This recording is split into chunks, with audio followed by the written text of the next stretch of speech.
वक्रतुंड महाकाय सूर्यकोटि समप्रभ निर्विघ्नं कुरु मे देव सर्व कार्येषु सर्वदा।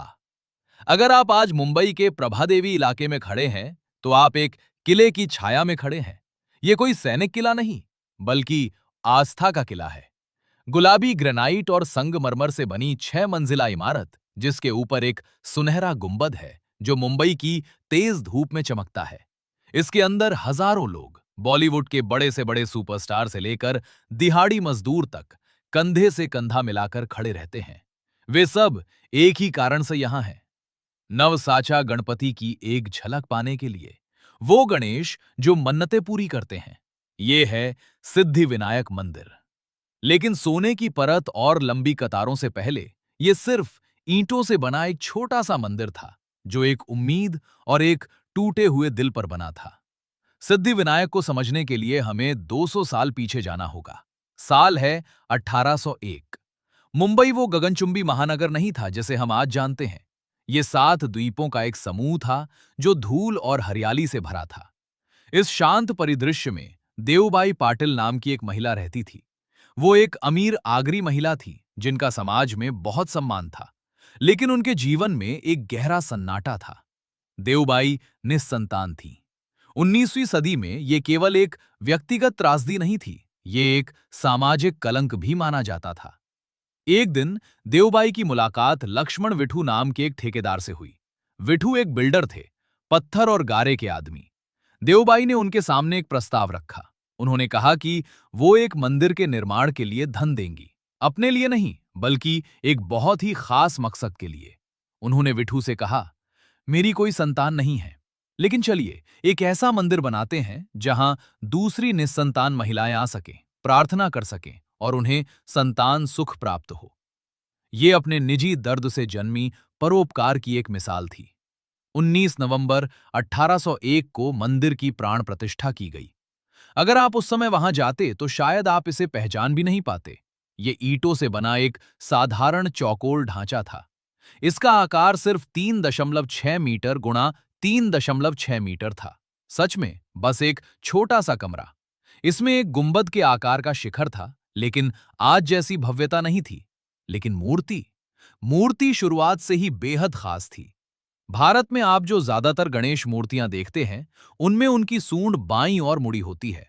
यह सामान्य रूप है जो शांत और सौम्य ऊर्जा का प्रतीक है। लेकिन सिद्धि विनायक की मूर्ति अलग है।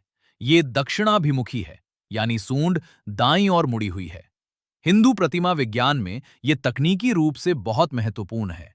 दाईं ओर मुड़ी हुई सूंड सूर्य नाड़ी या पिंगला नाड़ी का प्रतिनिधित्व करती है। ये उग्र, शक्तिशाली और जागृत मानी जाती है। ऐसा माना जाता है कि गणेश का यह रूप बहुत अनुशासित है। यदि आप उनकी सही तरीके से सेवा करते हैं तो परिणाम तुरंत मिलते हैं। इसीलिए उन्हें सिद्धि विनायक कहा जाता है, वो जो सिद्धि या सफलता और आध्यात्मिक शक्ति प्रदान करते हैं।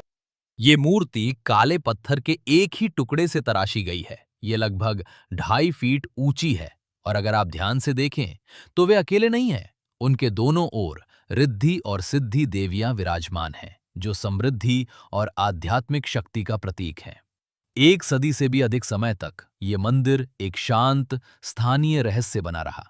ये मुख्य रूप से आगरी और कोली समुदायों के लिए आस्था का केंद्र था। लेकिन धीरे धीरे किंवदंतियां बढ़ने लगीं। एक कहानी संत रामकृष्ण जांभेकर महाराज के बारे में है, जो स्वामी समर्थ के शिष्य थे। कथा कहती है कि अपने गुरु के आदेश पर उन्होंने पीठासीन देवता के सामने 2 दिव्य प्रतीकों को जमीन में गाड़ दिया।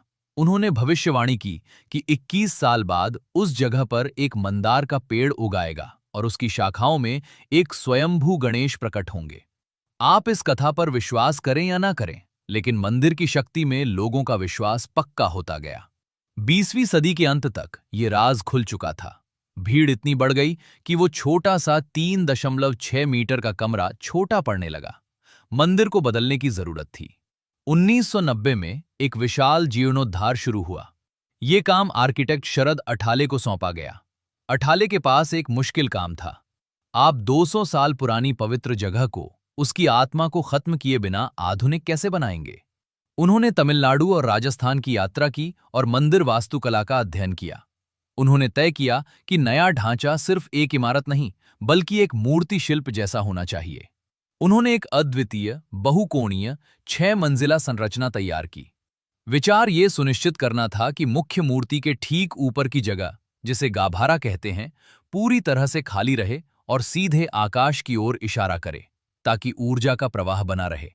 पुराने ईंट के शिखर को उस प्रतिष्ठित सोने की परत वाले गुंबद से बदल दिया गया जो आज हम देखते हैं। इस नवीनीकरण में 3 साल लगे और उस समय लगभग 3 करोड़ रुपए खर्च हुए, जो तब एक बड़ी रकम थी। आज सिद्धिविनायक मंदिर भारत के सबसे अमीर मंदिर ट्रस्टों में से एक है। लेकिन अगर आप सोने की परत, वीआईपी कतारों और सुरक्षा जांचों को हटा दें, तो आप उस मूल इरादे के साथ रह जाते हैं। आप देवबाई पाटिल की कहानी के साथ रह जाते हैं, एक ऐसी महिला जिसे वो नहीं मिला जो वो सबसे ज्यादा चाहती थी। इसलिए उन्होंने एक ऐसे भगवान के लिए घर बनाया जो बाकी सबको वो खुशी दे सके। तो अगली बार जब आप सिंदूर लिप्त, दाईं ओर मुड़ी हुई सूंड वाली उस मूर्ति को देखें, तो याद रखें, ये केवल समृद्धि का प्रतीक नहीं है, ये करुणा का स्मारक है। और ऐसी ही दुर्लभ कथाओं, मंत्रों की शक्ति और ध्यान के गहरे अनुभवों से जुड़ने के लिए आपके अपने चैनल मंत्र ध्यान रिदम्स को अभी सब्सक्राइब करें। बेल आइकन दबाना ना भूलें, ताकि हमारी हर आध्यात्मिक भेंट आप तक सबसे पहले पहुंचे। अगले एपिसोड में फिर मिलेंगे एक नई दिव्य ऊर्जा के साथ। तब तक के लिए सिद्धिविनायक का आशीर्वाद आप सब पर बना रहे। आइए विघ्नहर्ता के चरणों में नमन करें। वक्रतुंड महाकाय सूर्यकोटि समप्रभ, निर्विघ्नं कुरु मे देव सर्वकार्येषु सर्वदा। ओम गं गणपतये नमः। ओम नमो सिद्धिविनायकाय नमो नमः।